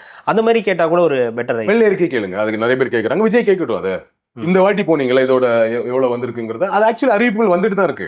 ஆமா, அன்னைக்கு அடுத்த நாளே அது வீடியோ வந்துச்சு. அறிவிப்புகள் வந்துட்டு தான் இருக்கு. அது அறிவிப்புகள் வராம யார் யார் என்ன அதெல்லாம் சொல்லாமலாம் இல்ல, அறிவிப்புகள் வரதான் சொல்லி இன்னும் டீட்டெயிலா கேளுங்க. எப்ப வரும்? அடிக்கடி போய் வெளிநாட்டு முதலீடுகளை கொண்டு வர்றீங்க. எப்ப அதுல எத்தனை சதவீதம் இப்ப ஆட்சி முடிய போகுதுல்ல, அப்ப இந்த 5 வருஷத்துல எத்தனை கம்பெனிகள் வந்திருக்கு, மொத்தமா எவ்வளவு செயல்பட்டு இருக்கு, எவ்வளவு ப்ராசஸிங்ல இருக்கு, எத்தனை பேருக்கு வேலை வாய்ப்பு கிடைச்சிருக்கு. இப்போ ஒரு அறிவிப்பு போறோம், 55,000 பேருக்கு வேலை வாய்ப்பு கொடுக்க போறோம், 10,000 பேருக்கு வேலை கிடைக்கும், 5,000 பேருக்கு வேலை கிடைக்கும், 2,000 பேர் ஒவ்வொரு திட்டத்திலையும் சொல்றாங்கல்ல, அதெல்லாம் நடைமுறைக்கு வந்திருக்கா அப்படிங்கிறத சொல்லுங்கன்னு கேளுங்க. நீங்க எது கேட்குறீங்க? இதெல்லாம் வரவே இல்லைங்கிறத ப்ரூவ் பண்ணுங்க. அதானே உங்க வேலை. அது உங்களுக்கு ப்ரூவ் பண்றது அவ்வளவு பெரிய கஷ்டமா? நான் என்ன சொல்றேன், வெளிநாட்டு முதலீடு பண்ணவான்னு கேட்கிறீங்கல்ல, அந்த இடத்துல இந்த டேட்டாவை எடுத்து போட்டு எப்படி இருந்திருக்கும் யோசிச்சு பாருங்க. நீங்க கேட்டீங்களா டெப்த் என்னன்னு, இதான் டெப்த். இது வரைக்கும் போனீங்க சார், இது இவ்வளவுதான் நடந்திருக்கு, இவ்வளவு நடக்கல அப்படின்னா அப்ப நாங்க என்ன நினைக்கிறது, நீங்க முதலீடு பண்ண போறீங்கன்னு நினைக்கணுங்கிற கேள்வி வச்சா மக்கள் ஆமா இல்ல நம்புவோம். நீங்க அதை சொல்லாம மேம்போக்கா சொல்லிட்டு போனா அதே நம்புவோம், ஆனா அடுத்த நாள் மறந்துடுவோம். இதுல இன்னொரு பக்கம் நம்ம அந்த சுற்றுப்பயணத்திலிருந்து இந்த கூட்டத்துக்கு வந்துடலாம்னு நினைக்கிறேன். கூட்டம் இயல்பா விஜய் அவர்களுக்கு வரதுன்றதை நம்ம பார்க்குறோம். மீடியாவும் அதை தொடர்ந்து காட்டிக்கிட்டே இருக்காங்க. திருவாரூரா இருக்கட்டும், திருச்சியா இருக்கட்டும், நாகப்பட்டினமா இருந்தாலும் கூட்டத்துக்கு குறைவே இல்லை. அது நடிகர்ன்றதுனால பார்க்க வராங்களா, இல்லை அவர் பேசுறத கேட்க வராங்களான்றதை தாண்டி கூட்டம் இயல்பா வருது. ஒரு பக்கம் விஜய்க்கு வரும் கூட்டம் ஓட்டாக மாறாதுன்ற பொதுவான கருத்து இப்போ எல்லா அரசியல் தலைவர்களும் சொல்றாங்க. கமலஹாசன் உட்பட அவர் என்ன சொல்றாருன்னா, எனக்கு கூட தான் கூட்டம் வந்துச்சு, ஏன் வந்தாங்கன்னு ரசிகர்கள்ட்ட தான் நான் போய் கேட்கணும், நீங்க கேட்கணும் அப்படின்றாரு. இன்னொரு பக்கம் நயினார் நாகேந்திரனும் அதே தான் சொல்றாரு. எல்லாருமே அதை தான் சொல்றாங்க. ஆர்எஸ் பாரதி ஒரு கட்டத்துக்கு மேல போய் காக்கா கூட்டம் அப்படின்றாரு. சரி, ஓகே, இதெல்லாம் அப்படியே நம்ம எடுத்துக்கிட்டா கூட அடுத்த நாள் இவங்க ஒரு மீட்டிங் போடுறாங்க. திருவாரூர்ல, திருச்சியிலலாம் மீட்டிங் போடும்போது கூட்டத்தை பார்த்தீங்களா அப்படின்றாங்க. இப்போ என்ன சொல்ல வராங்க? இப்போ இந்த கூட்டம் ஓட்டா மாறாதுன்றது இவருக்கு பொருந்தும், இவங்களுக்கு பொருந்தாதா, இல்லை இவங்களுக்கும் கூட்டம் வருது எங்களுக்கும் கூட்டம் வருதுன்னு காட்டுறாங்களே? எதை நோக்கி இவங்க அந்த கூட்டத்தை என்ன சொல்ல வராங்க? அந்த கூட்டம் கமல் ஆக்சுவலி ரொம்ப அழகா பேசினாரு. அதை அவர் விஜய்க்கு வர கூட்டம் எல்லாம் ஓட்டா மாறாதுங்கிறது நியூஸாவே போட்டாங்க. அவர் அதை மீன் பண்ணவே இல்லை. அவர் சொன்னது எனக்கும் கூட்டம் வந்துச்சு, விஜய்க்கும் கூட்டம் வந்துச்சு, அந்த கூட்டம் எல்லாம் ஓட்டா மாறாது. ஏன்னா அது எல்லா தலைவர்களுக்கும் பொருந்துன்றாங்க. எல்லா தலைவர்களுக்கும் கூட்டம் வருது, எல்லா கட்சிக்காரங்களும் கூட்டம் வருது. அந்த கூட்டம் ஓட்டா மாறாதுங்கிற ஒரு பாயிண்ட் சொல்றாரு. உண்மை அதுதான். கூட்டம் ஓட்டா மாறாது. ஓகேவா? கூட்டம் ஓட்டா மாறாதுன்னா அப்புறம் எதுக்கு கூட்டத்தை கூட்டுறீங்க நீங்க? எதுக்கு நீங்க கேட்ட மாதிரி நீங்க எதுக்கு கூட்டத்தை குறிச்சு அதை போட்டோ எடுத்து போடுறீங்க, உங்க ஐடிவிங்க எதுக்கு அந்த வேலையை செய்யறாங்கிற கேள்வி நமக்கு வருது. கூட்டம் என்பது ஓட்டுக்கானது மட்டுமல்ல. கூட்டம் என்பது தனக்கான செல்வாக்க, தன்னுடைய கட்சி மீது மக்கள் வைத்திருக்கக்கூடிய மரியாதையும் நம்பிக்கையும் காட்டுகிற ஷோ அது. ஓகேவா? தப்பான மீனிங்ல இல்ல, ப்ராப்பரான மீனிங்ல சொல்றேன். அது எங்க மேல எவ்வளவு தொண்டர்கள் எங்க கட்சியில இருக்காங்க பாருங்க, எவ்வளவு மக்கள் எங்க மேல நம்பிக்கை வச்சு வந்திருக்கிறாங்க பாருங்க, அப்படி எங்களோட செல்வாக்கு என்னங்க பாருங்கிறத நமக்கே நிரூபிக்கக்கூடிய ஒரு ஏரியா தான் இந்த மாநாடுகளும் பொதுக்கூட்டங்களும். இந்த கூட்டத்தை கிரௌட் அதிகமா கொண்டு வரணுங்கிற வேலையும், காசு கொடுத்து கூட்டத்தை கொண்டு வர்றது எல்லாமே அதுதான் காரணம் இல்லையா? அந்த கூட்டத்தின் ஓட்டா மாறாது அப்படின்னா எத்தனை பெர்சன்டேஜ் மாறாதுங்கிறதா நமக்கு கேள்வி. இப்ப நடிகர் வரும்போது கேள்வி என்ன ஆகுதுன்னா, நடிகர் பாக்குறதுக்கு ஆள் வந்துடும். அப்ப அதனால இவங்க ரொம்ப எளிமையா என்ன சொல்றாங்க, இந்த கூட்டம் எல்லாம் ஓட்டா மாறாது, எல்லா நடிகர்கள் தான் சிவாஜிக்கு வராத கூட்டமா, விஜயகாந்த் வராத கூட்டமா எல்லாம் சொல்றாங்க. பட் கலை யதார்த்தம் என்னன்னா, நீங்க ஒவ்வொரு கூட்டம் ஓட்டா மாறணும்னா அந்த எலெக்ஷன்ல நீங்கள் எடுக்கக்கூடிய நிலைப்பாடு என்ன, உங்க செயல்பாடு என்ன, உங்க கூட்டணி என்னங்கிறத பொறுத்து தான் அது ஓட்டா மாறுமா இல்லையாங்கிறது. இப்ப சிவாஜி கூட்டம் வந்துச்சு, சிவாஜிக்கு அந்த கூட்டம் ஓட்டா மாறனா அவர் எடுத்த கூட்டணி எப்படி? ஒருவேளை அந்த எலெக்ஷன்ல சிவாஜி ஜெயலலிதா பக்கம் நின்று என்ன வச்சு பாருங்க, சிவாஜியும் ஜெயிச்சிருப்பாரு, அவருடைய கட்சியும் பல சீட்டுகள் ஜெயிச்சிருக்கும் இல்லையா? துணை முதலமைச்சர் அப்பவே கூட ஆயிருப்பாரு தானே. எடுத்த முடிவுதான் பிரச்சனை, கூட்டம் பிரச்சனை கிடையாது. கூட்டம் வரும், கூட்டம் ஓட்டாவும் மாறும். அப்ப என்ன முடிவு எடுக்க போறோம்? கமல் சார் கூட்டம் வந்துச்சு, அவர் பார்லிமெண்ட் எலெக்ஷன்ல ஃபர்ஸ்ட் நின்னா இருப்பாருங்க, அதான் பிரச்சனை. ஏன்னா பார்லிமெண்ட் எலெக்ஷன் அவருக்கு ரோலே இல்ல, அது ரெண்டு கூட்டணியில இல்ல. அப்ப அவருக்கு எதுக்கு ஓட்டு போடணும்? ஏன்னா அவர் கிடையாது, பிஎம் கேண்டிடேட் கிடையாது போது ஓட்டு போட மாட்டான். அங்க 4% ஓட் ஆயிடுது. இப்ப சட்டமன்ற எலெக்ஷன் வந்தா அவருக்கு 4% தான் ஓட்டு இருக்குங்க. இதை வச்சு எப்படிங்க ஒரு முதலமைச்சர் ஆவாருங்க? அங்கேயே குறையுது. அப்புறம் அந்த எலெக்ஷன்ல அவர் எதிர்கொண்ட ஐஜேகே கூட்டுக்கிட்டது, சமூக மக்கள் கட்சியை சேர்த்து அவங்களுக்கு சீட்டு அள்ளி வாரி கொடுத்தது, இதெல்லாம் என்ன அவங்க வேணாம்னு சொல்லி ரிப்பீட்டா வேணாம்னு சொல்லி கொடுத்தது இல்ல, என்ன 23 தொகுதி நிக்கவே ஆளில்லை இந்த கட்சிங்கிற ஒரு பிம்பத்தை கிரியேட் பண்ணுது. அது இயல்பா வரது தானே, மக்களுக்கு தோன்று எப்படி தோக்க போறீங்க, எவ்வளவு நின்னா என்ன அப்படின்ற மாதிரி அவங்களுக்கு இது வந்துடும். சோ அதனால என்ன ஆச்சு, அந்த கூட்டங்கள் ஓட்டா மாறுவது குறையுது. ஓகே, இப்ப விஜய் எடுக்கக்கூடிய செயல்பாடு, அடுத்து தொடர் செயல்பாடு, இந்த எலெக்ஷன்ல அவர் வைக்கக்கூடிய ஒரு கூட்டணி, எலெக்ஷன் மேனிஃபெஸ்டோ, தமிழ்நாடு அவருடைய சொல்லக்கூடிய திட்டங்கள் எல்லாம் சேர்த்து இது ஓட்டா மாறுமா மாறாதுங்க. நம்ம அந்த அதுதான் நகர்த்தும். ஓகே, நீங்க 100% கூட்டம் ஓட்டா மாறலாம் சொல்லிட்டு போயிட முடியாது. கூட்டத்தை ஓட்டா மாத்தலாம், அது விஜய் கையில் இருக்குங்கிறது. ஓகே, இல்ல இந்த கூட்டத்தை தாண்டி அடுத்து என்ன பண்ண போறாருன்ற ஒரு கேள்வி இருக்கு. அடுத்தடுத்து இப்போ 2 சுற்றுப்பயணம் முடிச்சிட்டாரு அப்படின்னா இப்போ அடுத்ததுல இன்னும் பெட்டர் ஆகணும். ஏன்னா முதல் சுற்றுப்பயணம் 2வது சுற்றுப்பயணத்துக்கும் நிறைய வித்தியாசங்கள் தெரிஞ்சுது அப்படின்னாங்க. ஆனா அது நாகையில தெரிஞ்சது, திருவாரூர்ல தெரியல. அதுலயே நமக்கு ஒரு பிரச்சனை இருக்கு. நாகையில 20 நிமிஷம் பேசுறாரு, நல்லா பேசுறாரு, எனர்ஜெட்டிக்கா இருக்காரு, கிரௌடோட அவ்வளோ இதுவா இருக்காரு, யதார்த்தமா இருக்காரு. அங்கேருந்து திருவாரூர் வரும்போது அவருக்கு அவ்வளோ ஒரு வரவேற்பு இருக்கு. ஆனா அங்க போய் ஒரு 9 நிமிஷம் தான் பேசுறாரு. அவருக்கு கான்ஃபிடென்ட்டா இருங்க, நான் வெற்றி நிச்சயம், நாளை நமதேன்னு சொல்லும் போது இங்க எல்லாருக்கும் ஆஃப் ஆயிடுறாங்க. என்ன எதுவும் எதிர்பார்த்தோம் அப்படியே ஸ்டாப் ஆயிடுச்சு அப்படின்னு எல்லாருக்கும் ஒரு எதிர்பார்ப்பு இருக்கு. அந்த எதிர்பார்ப்பு அவர் ஏன் அவர் மாத்தி பண்றாரு? ஒன்னு 20 நிமிஷம் பேசுறாரு, இல்ல 10 நிமிஷம் பேசுறாரு. இதுல என்ன பிரச்சனை இருக்கும்னு நினைக்கிறீங்க? ஒரு விஷயம் மட்டும் சொல்றேன், யதார்த்தத்தை சொல்றேன். நம்ம ஊர் அரசியல்வாதிகள் மாதிரி ஒரு நடிகர் வேலை செய்ய முடியாது. வெறித்தனமா வேலை செய்வாங்க. நான் அவங்களோட நேரா உட்காந்து பார்த்துருக்கிறேன். எலெக்ஷன் டைம்ல எல்லாம் டிராவல் ஆயிருக்கும் ஷூட்டுக்காக. அந்த உழைப்பு இருக்குல்ல, அசாத்தியமான உழைப்பு. நம்ம ஒரு நாள் காலையில இங்க இந்த நைட்டு சென்னையிலேருந்து டிராவல் பண்ணி காலையில அந்த ஊருக்கு போய் இறங்கி அன்னைக்கு காலையிலேருந்து நைட் வரையும் அவங்களோட டிராவல் பண்ணி திருப்பி வந்து சென்னைக்கு வந்துட்டோம்னா படுத்துருவோம் 2 நாளைக்கு. தொடர்ந்து செய்யறாங்க, எலெக்ஷன் டைம்லயும் செய்யறாங்க, எலெக்ஷன் இல்லாத டைம்லயும் செய்யறாங்க. தொடர்ந்து அவங்க காலையில 6 மணி எந்திரிச்சானா 100 பேர் நிற்கிறாங்க வாசல்ல பாக்குறாங்க. அவங்களோட கோரிக்கை நிறைவேற்ற ட்ரை பண்றாங்க, நிறைவேற்றுறாங்க, கிளம்பி வெளியே போறாங்க. மதியான சாப்பாடுலாம் வீட்டு வரது இல்லை, பெரும்பாலான நாட்கள் எங்கெங்கயோ சாப்பிடுறதே இல்லை. வண்டிக்குள்ள ஏதோ வச்சு சாப்பிட்டு இளநிலை ஏதோ சாப்பிட்டு காலம் தள்ளிடுறாங்க. ஈவினிங் மேல வர்றாங்கன்னா ஒரு 7 மணி 8 மணி வராங்கன்னா இதுக்கு நடுவில் இந்த கல்யாண வீடு, காது குத்து வீடு, கோயில் திருவிழா, கட்சியில சின்ன சின்ன மீட்டிங்ஸ், ஸ்கூல் திறப்பு விழா, ஸ்கூல்ல மீட்டிங், இது ஏகப்பட்ட விஷயத்த நார்மல் டெய்லியே பண்றாங்க. டெய்லி ஓகே, அவங்க டெய்லி ஒர்க்கிங் ஸ்டைலே இப்படித்தான் இருக்கு. நைட் 8 மணி 7 மணிக்கு மேல வீட்டுக்கு வந்தா அப்போ 100 பேர் இருப்பாங்க. அந்த 100 பேரையும் பாக்குறாங்க, பார்த்து பேசிட்டு சாப்பிட்டுட்டு அவங்க படுக்கையில போனா திருப்பி 5 மணி எந்திரிக்கணும். அந்த ரொட்டீன் இதேதான். இத 85 வயசான துரைமுருகன் செய்யறாரு, 50+ இருக்கக்கூடிய விஜயபாஸ்கர் செய்யறாரு, 60+ இருக்கக்கூடிய செல்லூர் ராஜு செய்யறாரு. நான் இவங்களோட எல்லாம் டிராவல் பண்ணுங்க. கட்சி வேறுபாடு 2 கட்சியுமே செய்யறாங்க. சும்மா கிடையாது அந்த உழைப்பு. நீங்க கமல் சார் ஒரு உதாரணம் எடுத்துக்கோங்க. அவர் ரொம்ப ஃபிட்டான ஆள். அந்த எலெக்ஷன்ல அவர் 2 வருஷம் டிராவல் பண்ணதுக்கு அப்புறம் எவ்வளவு தூரம் அவர் ஃபிட்னஸ் கம்மியாச்சு நம்ம பார்த்திருப்போம். திருப்பி இப்பதான் மீண்டு வந்துட்டு இருக்காரு அவர். நீங்க நடிகர்களை வந்து நாங்க டூப்பு போடாம நடிப்போம், நாங்க ரிஸ்க் எடுத்து நடிப்போம், சண்டை காட்சி நடிப்போம், டான்ஸ் ஆடுவோம், எல்லாம் ஃபைன்.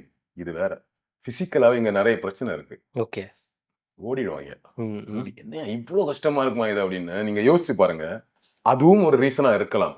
காலையிலேருந்து இங்கேருந்து ட்ராவல் ஆகி அங்கே போய் அங்கே வந்து அவ்வளோ கூட்டத்துக்கு நடுவில் போய் ஆகக்கூடிய எனர்ஜி லாஸ், ஓகே. திருப்பி அடுத்த பாயிண்ட்டுக்கு வரும்போது அவ்வளோ தூரம் பேச முடியுமாங்கிறது கூட ஒரு காரணமாக இருக்கலாம். இல்லை, ஏன்னா அவங்க ஒரு எனர்ஜியா இருக்காங்க, இவரும் பார்க்கறதுக்கு எனர்ஜியா இருக்காரு, கையாட்டுறாரு, அவங்க மாலையை போடுறாங்க, எல்லாம் பண்றாங்க. பட் ஆனா அந்த ஏறி பேச வரும்போது ஒரு அந்த கான்ஃபிடென்ட்டா இருக்குன்னு சொல்லும்போது இங்க எல்லாருக்கும் கான்ஃபிடென்ட் கம்மி ஆயிடுது. இல்ல அது ஒண்ணு இது காரணம் சொல்ல நான் சொன்ன இந்த ஏரியா ஓகே இதுக்கு அவர் பழகணும். ஓகே ஓகே இது ஒரு ரீசன். ஓகே. இன்னொன்று அவர் பேச நினைக்கக்கூடிய பாயிண்ட்ஸ் வந்து ரொம்ப குறைவா இருக்கும்னு எனக்கு தோணுது. அவர் அந்த பாயிண்ட்ஸை டீட்டெயிலா பேசிட்டாவே டைம் அதிகம் வந்துடும். இன்னும் ஒரு 10-15 நிமிஷம் எக்ஸ்ட்ரா அந்த டீடைல் பேசலாம். ஒரு 20 நிமிஷம் பேசலாம். இப்போ வந்து நீங்க 10 நிமிஷம் அனுமதி கொடுத்துருக்காங்க, 20 நிமிஷம் பேசினா என்ன அரெஸ்டா பண்ண போறாங்க? இங்க சொன்ன டைமுக்கே போக முடியல, அப்புறம் என்ன நிறுத்திருங்க நான் சொல்றாங்க இல்லையே. அதெல்லாம் இருக்கும், ரூல்ஸ் எல்லாம் இருக்கும். ஓகே. உடனே என்ன கைது செய்து உங்களுக்கு அடுத்த மாட்டி அனுமதி சொல்ல போறாங்க? அப்படி சொன்னா அது அவங்களுக்கே தான் பேக் ஃபயர் ஆகுன்னு அதெல்லாம் பண்ண மாட்டாங்க. பார்த்து பண்ணுங்க, சின்ன சின்ன விஷயங்கள்லாம் இருக்குன்னு வச்சுக்கோங்களேன். ஸோ அந்த பாயிண்ட்ஸை டீட்டெயிலா பேசிட்டா நீங்க கிடைக்கிற டைமிங் வந்துடும். ஓகே. அலையாத்தி காடுகளேன்னு சொல்றாரு, அது ஏன்னு சொல்லுங்க. அங்க இருக்க மக்களுக்கு தெரியாது. அலையாத்தி காடுகள்ன்றதே நிறைய பேருக்கு அப்படி ஒரு காடுகள் இருக்குன்றதே இப்பதான் ரீசெண்டா தெரியும் நிறைய பேருக்கு. அலையாத்தின்னு ஒரு காடுகள் இருக்கா அப்படின்றதே சொன்னதுக்கு அப்புறம் அதை பத்தி பேசுங்க. ஆனா அவர் பேசிட்டாரு, ஷானவாஸ் அதை 2 மடங்கு அதிகமாக்கி இருக்குன்னு பேசிட்டாரு. But whatever it is, நீங்க பேசும்போது டீட்டெயிலா பேசுங்க. ஸோ ஒரு 5 மார்க் கேள்விக்கு 2 மார்க் விடை அளிக்கிறார். 5 மார்க் கேள்விக்கு 5 மார்க் தான் விடை, 5 மார்க் பெருசா தான் விடை அளிக்கணும் ஒண்ணு இருக்குல்ல. அப்போ அதுதான் இங்க ரொம்ப முக்கியமானது. நீங்க பாயிண்ட நோட் பண்ணி வச்சுட்டு ஒவ்வொரு பாயிண்டா சொல்லிட்டு போறீங்க, இந்த பிரச்சனை இருக்கு, இந்த பிரச்சனை இருக்கு, பிரச்சனை இருக்கு, பத்தாது. அதை அவர் டீட்டெயில் பண்ண ஆரம்பிச்சிட்டாருன்னா உங்களுக்கு நீங்க கேட்கிற விஷயம் வந்துடும். பட் இப்போ ஒன்றும் பெரிய பிரச்சனை இல்லை. இப்படி பேசிட்டாருன்னு உடனே அவரை நம்ம வந்து இல்ல ஒரு பெட்டர்மெண்ட் ஆகுறாருன்னு ஒரு பாயிண்ட் இருக்கு. அவர் திருச்சியில பேசுனதுக்கும் இங்க நாகையில பேசுனதுக்கும் ஒரு பாயிண்ட் மாறுது. அது பெட்டரா இருக்கா இல்ல டவுன் ஆயிருக்கான்ற ஒரு கேள்வி இருக்கு. ஏன்னா அந்த 20 நிமிஷம் 9 நிமிஷம் போது ஒரு கன்சிஸ்டன்சி இல்லைன்ற ஒரு குற்றச்சாட்டு அவர் மேல இருக்கு. இல்ல அதுதான் ஏற்ற இறக்கமா இருக்கு. இன்னைக்கு பெட்டரா பண்ணாரு, நாளைக்கு அதோட கம்மியா பண்ணிடுறாரு, அடுத்த நாள் நம்ம அதோட பெட்டர். இப்போ போன முதல் நாள் சுற்றுப்பயணத்தை விட மாநாடோட அது ரொம்ப பெட்டரா இருந்தது. ஏன்னா அவங்க திமுகவோட வாக்குறுதிகளை சொல்லி அதை நிறைவேற்றல் சொல்றது, சொன்னீர்களை செஞ்சீங்களான்னு கேட்டது, அப்புறம் அந்த கிட்னி இஷ்யூஸ் அந்த இருக்கு, அங்க ஒரு மினிஸ்டர் அட்ரஸ் பண்றது மாதிரி பெட்டரா இருக்கு, பரவாயில்ல டைரக்டா பேச ஆரம்பிச்சாருன்னு தோணும்போது அப்ப அடுத்த வாட்டி என்ன பண்ண நம்ம அதோட எதிர்பார்க்கிறோம். இப்ப என்ன பண்ணிட்டாரு, அந்த இஷ்யூஸ் போறதை கம்மி பண்ணிட்டு ஊழல் கட்சி, வாரிசு கட்சி, நீங்க வெளிநாட்டுல இது வந்து மேம்போக்கான திரும்ப வாங்க போயிட்டாரு. ஓகே. அதான் நிறைய பேசிட்டீங்களே, கட்சி ஆரம்பிச்சு நிறைய பேசிட்டு இருக்கீங்க, ஊழல் பண்றாங்க, வாரிசு இருக்குன்னு, அதெல்லாம் அதை பேசியாச்சு. இனிமே இஷ்யூ கான்செப்ட் பண்ணுங்க, இஷ்யூ டீடைலிங் கொடுங்க. இல்ல ஒரு திருவாரூர்ல 40 ரூபா கேட்கறாங்க நெல்லுக்கு, அதெல்லாம் தெரியும். அது பேசுனதுக்கு உடனே அந்த எம்எல்ஏ வந்து பதில் சொல்லிட்டாரு இருக்கு இல்ல அப்படின்ற மாதிரி. அதையே இன்னும் டெப்தா பேச வேண்டியிருக்கா? இல்ல அதான் சொன்னேன், நீங்க எல்லா கேள்விக்கும் 5 மார்க் விடை இல்லைங்க. எல்லா கொஸ்டின் 5 மார்க் கொஸ்டின் இல்ல, 2 மார்க் கொஸ்டின் இருக்கு, சரியான விடையை தேர்ந்தெடுத்து 1 மார்க் கொஸ்டின் இருக்கு. நீங்க எதை பெருசு பண்ணணும் எதை கம்மி பண்ணணும் முடிவு பண்ணிக்கோங்க. நீங்க எல்லா இஷ்யூவும் அட்ரஸ் பண்ணலாம், பட் ஒரு பர்டிகுலர் சீரியஸான இஷ்யூ அங்க இருக்கும்ல, அதை டீடைலிங் பண்ணலாம். நீங்க ஒரு இடத்துல போயிட்டு 10 இஷ்யூ வாசிட்டு போறதுக்கு 2 இஷ்யூ பெருசா பேசுங்க, 8 இஷ்யூ வாசிட்டு போங்க. எது சீரியஸான இஷ்யூன்னு அப்பதான் அங்க இருக்க மக்களே தெரியும். எங்க ஆமா இது சீரியஸான இஷ்யூ இல்ல அப்படின்னு தெரியும். நீங்க எல்லா இஷ்யூவே ஒரே மாதிரி அட்ரஸ் பண்ணிட்டீங்கன்னா எதற்கு முக்கியத்துவம் கூட அப்படின்னு ஒண்ணு இருக்கும். நீங்க திருவாரூர்ல சாலை இல்லைன்னு சொல்றீங்க, அப்புறம் இந்த கொள்முதல் விஷயத்தையும் சொல்றீங்க. இப்ப இதுல எது சீரியஸான இஷ்யூ? நெல் கொள்முதல் தான் சீரியஸ். அப்ப அதை கொஞ்சம் எக்ஸ்ட்ரா பேசணும்ல, இல்லையா? சோ அதுதான் எதிர்பார்க்கிறோம். நான் இதை குறைய சொல்லல, விமர்சனமாவும் சொல்லல. இதை வந்து இப்படி எல்லாம் இருந்தா மக்கள் கிட்ட அவருக்கான ரீச் இன்னும் பெட்டரா இருக்கும். மக்கள் மீன்ஸ் அவருக்கு ஓட்டு போட போறோம், அவருக்கு தான் ஓட்டு போடுவான். நீங்க பேசல் நீங்க வரவே இல்லைனாலும் உங்களுக்கு ஓட்டு போட்டுருவான், நோ ப்ராப்ளம். ஆனா அதிமுகவும் சாராமல் திமுகவும் சாராமல் இருக்கக்கூடிய ஒரு நடுநிலையான வாக்காளர்கள் இருக்காங்கல்ல, விஜய் வராரு, விஜய்க்கு ஓட்டு போடலாமா அப்படி யோசிச்சுக்க வாக்காளர்கள் இருக்காங்கல்ல, அவங்கள உங்கள் பக்கம் திருப்புவதற்கு நீங்க இந்த விஷயத்த பண்ணணுங்கிறதா என்னுடைய வேண்டுகோளை கூட வச்சுக்கலாம். புதுசா வரக்கூடிய கட்சியில இருந்து நம்ம என்ன எதிர்பார்க்கறது? யாரையும் நோ சொல்ல முடியாதுல்ல. நம்ம வாங்க, வெல்கம், வாங்க, நீங்க பேசுங்க, நீங்க செய்யுங்க. கமல் கூட நேற்று தான் சொன்னார், பெட்டரா பண்ணா ஆட்சி கையில கொடுக்க போறோம், இதுல என்ன இருக்கு? ஸோ அப்போ அதை பண்ணுங்கிறதான், அதுக்கான ஸ்கோப் இருக்கு, நீடும் இருக்கு, பண்ணிட வேண்டியதான். திருவாரூர்ல ஒரு 9 நிமிஷம் பேசினாரு. நான் திருப்பி சொல்றதுக்கான காரணம் என்னன்னா, அதற்கான வரவேற்பு அங்க அதிகமா இருந்துச்சு. திமுகவுடைய கோட்டை, தொடர்ந்து அங்க ஜெயிச்சுக்கிட்டே இருக்காங்க, கலைஞருடைய ஊர், இதெல்லாம் இருக்கும்போதே அங்க அவருக்கு அவ்வளோ வரவேற்பு இருக்குன்னா, அந்த இடத்துல ஒரு 9 நிமிஷம் தான் பேசுறாரு அப்படின்னும் போது அவங்களுடைய மைண்ட் செட் என்னவா இருக்கும்? தமிழ்நாட்டில் எங்க போனாலும் விஜய்க்கு வரவேற்பு இருக்குங்க. அது திமுகவின் கோட்டையாக இருந்தாலும் சரி, அதிமுகவின் கோட்டையாக இருந்தாலும் சரி. அதிமுகவை தாண்டி விஜய் ஒரு நடிகர் என்பதால எல்லா கட்சியும் அவர் ரசிகர்கள் இருக்காங்க. எல்லா வீடுகளையும் எல்லா வீட்லயும் ஒருத்தராது விஜய் ஃபேனா இருப்பார் இல்லையா? கண்டிப்பா இருப்பாங்க. ஒரு வீட்டுல மினிமம் ஒரு 5 பேர் 4 பேர் வச்சுக்கிட்டு அதுல ஒருத்தர் விஜய் ஃபேனா கம்பல்சரியா இருந்தே ஆகணும். நீங்க அதை தவிர்க்கவே முடியாத போது எல்லா ஊர்லயும் அவருக்கு கூட்டம் வந்துடும். திருவாரூர் ஸ்பெஷல், ஏன்னா கலைஞர் பிறந்த ஊரு. அங்க போய் திமுகவுக்கு எதிரான விமர்சனங்களை இன்னும் ரொம்ப ஸ்ட்ராங்கா இன்னும் டீட்டெயிலா பேசும் பொழுது அது நீங்க சொல்ற மாதிரி ஒரு அடுத்த கட்டத்தை நோக்கி நகர்ந்திருக்கும். கோட்டையை தகர்த்தார் விஜய் அப்படிங்கிற மாதிரி ஒன்னு கிரியேட் ஆயிருக்கும். பட் அதை அங்க மிஸ் பண்ணிட்டாருன்னு தான் சொல்லுவேன். நாகப்பட்டினத்துல பண்ணது கூட அங்க பண்ணல, மிஸ் பண்ணிட்டாரு. 9 நிமிஷத்துல என்னங்க பேசி நீங்க இப்போ நீங்க முதல் கேள்வி கேட்டீங்கனாலே நான் 9 நிமிஷம் பேசுவேன். ஃபர்ஸ்ட் கேள்வி கரெக்டா நீங்க 9 நிமிஷத்துல உங்களை பார்ப்பதற்காக காலையில இருந்து காத்திருக்கக்கூடிய கூட்டத்திற்கு நீங்க இஷ்யூஸை கூட விடுங்க, உங்களுடைய தரிசனமே 9 நிமிஷம் பத்தாது. ரசிகராகவே சொல்றேன், ரசிகர் மைண்ட் செட்ல இருந்து யோசிங்க. நீங்க பேசலாம் கூட ரெண்டாவது, நீங்க வந்துட்டு 9 நிமிஷம் பேசிட்டு போயிட்டீங்கன்னா அவங்க காத்திருந்ததே வீணாயிடும். இதுல இது எப்படி இருக்குன்னா, எந்திரன் படத்துல ரஜினிக்கு அந்த இதெல்லாம் வந்தானே அம்மன் மாதிரி சாமி மாதிரி மாறினோன்னா தொப்புன்னு கீழே ஆயிடும். என்ன போயிட்டு நீங்க வர்றீங்க ஆரம்பிக்கிறீங்க அப்படி பார்த்துட்டு இருக்கும்போது நீங்க சல்லுன்னு போயிட்டீங்கன்னா அவனுக்கு அது பத்தாது, ரசிகனுக்கே பத்தாது. அப்ப எப்படி சாதாரண வாக்காளர்களுக்கு பத்தும்? எடுங்க சார் ½ an hour, யார் என்ன கேட்க போறா? எனக்கு 10 நிமிஷம்லாம் பத்தாதுங்க சார் அப்படின்னு பேசுங்க, கேட்டு அதுக்கு பெர்மிஷன் வாங்குங்க. சும்மா அந்த வயர் பூ கட் பண்ற கதையெல்லாம் பேசாதீங்க, எது தேவையோ அதை கேளுங்க. அவரே வேற சொல்றாரே நான் பேசுறதே 3 நிமிஷம் தான். சோ அப்ப எப்படி தன்னை புரிந்து வைத்துக் கொள்ளிட்டு இருக்கிறாருங்கிறது நமக்கு சரியா படல. ஒரு ½ மணி நேரம் பேசுறதுக்கு ஒரு தொகுதியில விஷயம் இல்லைன்னா அப்ப அவங்க நல்லாட்சி கொடுக்குறாங்க அர்த்தமாயிடுச்சு. நீங்க ஒரு தொகுதிக்கு போயிட்டு நீங்க சீமான் மேல 1000 குற்றம் சொல்லுங்க, விமர்சனம் நானே விமர்சனம் பண்ணிருக்கிறேன். அந்த மனிதர் பேசுறது இருக்குல்ல, அப்படி பேசிதானே திமுக எதிரான ஒரு மனிதனில் உள்ள இளைஞர்களை அவர் திரட்டினாரு. அப்ப நீங்க அந்த இடத்த மிஸ் பண்றீங்க. நீங்க போயிட்டு அங்க பேசுறதுக்கு ஒண்ணு இல்ல, வாசிட்டு போயிட்டீங்கன்னா இவ்வளவுதான் பிரச்சனை, ஒன்னும் பிரச்சனை இல்லை போல, அவரே 2 விஷயம் சொல்லிட்டு போயிட்டாரு அப்படின்னா அப்போ திமுக அதிமுக சேர்ந்து நல்லாட்சியில் நடத்திட்டு இருக்காங்க, நீங்க எதுக்குங்கிற கேள்வியில வந்துரும். கண்டிப்பா அதை இன்னும் பெட்டரா யூஸ் பண்ணணுங்கிறது. தமிழ்நாட்டு அரசியல்ல மிக முக்கியமான ஒரு விஷயமா பார்க்கப்படுவது, திமுக அதிமுக தாண்டி இங்க யாரும் இல்லை, இப்ப புதுசா ஒருத்தர் வராரு அப்படின்போது யாரு புதுசா வந்தாலும் சரி இந்த காவி சாயம் பூசுறதுன்றது தொடர்ந்து நடைபெற்று இருக்கு. அது விஜய் வந்தோடனே அது நடந்துச்சு. ஆனா அவர் தொடர்ந்து பாஜகவை எதிர்த்துட்டு தான் இருக்காரு. திமுகவை ஒரு 60% 70% இருக்கிறனால ஒரு பாஜகவுக்கு ஒரு 30% கொடுத்துடுறாரு. ஆனாலும் நேற்றைய தினம் ஆலூஷா நவாஸ் அவர்கள் பேசும்போது அவர் அண்ணாமலை RN ரவி வழியில் பேசுகிறார் அப்படின்னு சொல்லி, வன்னியரசு அவர்கள் பேசும்போது இதே கருத்தை வலியுறுத்துறாரு. திருமாவளவன் அவர்கள் சொல்லும் போதும் RSS சில பேரை ஊடுருவ விட்டுருக்கு, சீமான் விஜய் அப்படின்றத பேர் சொல்லாம அவர் சொல்றாரு. இன்னும் அந்த பாஜக சாயம் பூசுறதுனால அது ஏற்கப்படுமா, இல்ல பொதுமக்கள்கிட்டயே இது இல்லையேப்பா அப்படின்ற ஒரு தாட் வரும்? மத்தியில பிஜேபி ஆட்சிக்கு வந்ததற்கு பிறகு, மோடி தலைமையில முதல் முறை ஆட்சிக்கு வந்ததுக்கு பிறகு இருந்து உருவான கல்ச்சர் தான் இது. அதுக்கு முன்னாடி இல்ல, விஜயகாந்த் வரும்போது பிஜேபி டீம்ல அவர் விஜய கூட்டணியே வச்சிருந்தார். இந்த 10 வருஷம் 11 வருஷத்துல யார் கட்சி தொடங்கினாலும் தமிழகத்துல ஒரு சந்தேகத்தை ஏற்படுத்துச்சது. எதுக்கு தேவையில்லாம வராரு இங்க திமுக அதிமுக, எதுக்கு சம்பந்தம் இல்லாம ஒருத்தர் வராரு, கமல்லே வராரு, பிஜேபி ஆளா இருப்பாரோ அப்படிங்கிற ஒரு சந்தேகத்தை ஏற்படுத்துது. விஜய் வரும்போது அது தொடர்கிறது. ஆனா நான் என்ன சொல்லுவேன்னா, நீங்க பிஜேபி வழியில் RSS வழியில விஜய் இருக்கிறாருன்னா அவர் RSS பேசுற என்ன விஷயத்தை அவர் பேசுறாரு, என்ன விஷயத்தை நியாயப்படுத்தினார், பின்னணியில இருக்கு இல்லைங்கிறதெல்லாம் நமக்கு தெரியல. நீங்க சொல்ற ஆங்கிள் ஒரு பின்னணியில பிஜேபி பிடின்னு வச்சுக்கோங்களேன். பிஜேபி பேசுற அரசியல் ஏதாவது அரசியல் நியாயப்படுத்தினாரா? கமல் கூட நீட்டுக்கு பதிலாக சீட்னு ஒண்ணு கொண்டு வரணும்னு சொல்லி மாட்டிக்கிட்டாரு அந்த டைம்ல. ஒரு ஸ்டேட் ரீதியா ஒரு தேவையில்லாம அதை பேசி மாட்டிக்கிட்டாப்ல. பேசியிருக்கே வேணாம். அந்த மாதிரி கூட எது பேசல. இல்ல மும்மொழி கொள்கை நல்ல 3வது மொழி கத்துக்கிறது நல்லது தானே பேசினாரா? நீட் நல்லதுன்னு பேசினாரா? சிறுபான்மையினர் பாகிஸ்தான் போன்னு சொன்னாரா? இல்ல மெக்காக போன்னு சொன்னாரா? என்ன சொன்னார்? RSS ஓட குரலா எந்த இடத்துல ஒலிக்கிறாருங்கிற ஒரு கேள்வி வருது. அப்ப அந்த மாதிரி அவருடைய குரல் ஒலிக்காத பொழுது நம்ம எதுக்கு அவரை பிஜேபி பி டீம்னு சொல்லணும்? நான் என்ன சொல்றேன், உண்மையில ஒரு பிஜேபி பி டீமா இருந்தா அது ஆட்டோமேட்டிக்கா சாயம் எடுத்துரும். ரொம்ப நாள் அந்த சாயத்தை நீங்க மறைச்சு வச்சிருக்க முடியாது. அதை மக்களே கண்டுபிடிச்சிருவாங்க. அவங்களுடைய செயல்பாடுலேயே தெரிஞ்சிருமே. இப்ப சீமான சொல்றாங்கன்னா நமக்கு ஏன் சந்தேகம், அவர் படிக்க கூடாதுன்னு சொல்றாரு யாரையுமே. அப்ப நமக்கு சந்தேகம் வருது. பெரியாரை தூற்றுகிறார், இது RSS கார கூட இவ்வளவு பேச மாட்டாங்க, அதோட அதிகமா பேசுறாரு, நமக்கு சந்தேகம் வருது. அவருடைய செயல்பாடு எல்லாம் RSS துணியிலே இருக்கு. அவங்களுக்கு மதம், இவங்களுக்கு மொழி. அவங்க மத பிரிவினை பேசுவாங்க, இவர் மொழி பிரிவினை பேசுவாரு. கிட்டத்தட்ட ஒரே மாதிரி தான் இருக்கும் செயல்பாடுகள். ஏரியா மட்டும் களம் மட்டும் வேறங்கிற மாதிரி இருக்கும்போது அவர் மேல நமக்கு ஒரு சந்தேகத்தை வைக்கும் பொழுது உண்மைதான் போலையே அப்படிங்கிற மாதிரி நமக்கு தோணலாம். இங்க அப்படி ஒரு செயல்பாடு இதுவரைக்கும் நடக்கலையே. அப்படி இருக்கும்போது எதுக்கு அந்த சந்தேகத்தை வைக்கிறீங்கிறது ஒண்ணு. சோ அப்ப தொடர்ந்து யார் வந்தாலும் நீங்க இதையே சொல்லிட்டு இருந்தீங்கன்னா எப்படி ஊழல் கட்சி, வாரிசு அரசியல் கட்சி எல்லாம் எப்படி அவுடேட்டட் பாலிடிக்ஸ் மாதிரி ஆயிடுச்சோ அது மாதிரி யார் வந்தாலும் பிஜேபி பிடின்னு சொல்ற அதுவும் அவுடேட்டட் ஆயிடும்னு நினைக்கிறேன். ஒண்ணு. இன்னொன்று, எனக்குமே இந்த சந்தேகம் இருந்தது. ஏன்னா வரும்போது எல்லாரும் சொல்லும் போது என்ன ஒண்ணு, நமக்கு திடீர்னு விஜய் அரசியலுக்கு வர வேண்டிய நீடு இருக்கு அப்படின்னு நமக்கு அந்த எண்ணம் வரும்போது நான் பர்சனலாவே விசாரிச்சேன். எனக்கு அதுல கிடைச்ச ஒரு ஆச்சரியமான தகவல் என்னன்னா, பர்சனலாவே பிஜேபி மேல பயங்கர அலர்ஜியில இருக்கிறார் அவர். ஆமா, கட்சி எல்லாத்தையும் விட்டுருங்க, இயல்பாக நீங்க போயிட்டு பிஜேபி பாத்தீங்கன்னா அவ்வளவு மோசமான கட்சி இல்ல அப்படின்னு சொன்னா வெளியே போய் சொல்லிருங்க அப்படின்னு அந்த மாதிரி மைண்ட் செட்ல இருக்கிறாரு. எனக்கு பர்சனலா ரொம்ப க்ளோஸ் சர்க்கிள்ல இருந்து வந்த தகவல். அதனால உங்களுக்கு எந்த சந்தேகம் வேணாம் விஷயம் அந்த விஷயத்துல மட்டும் அப்படி.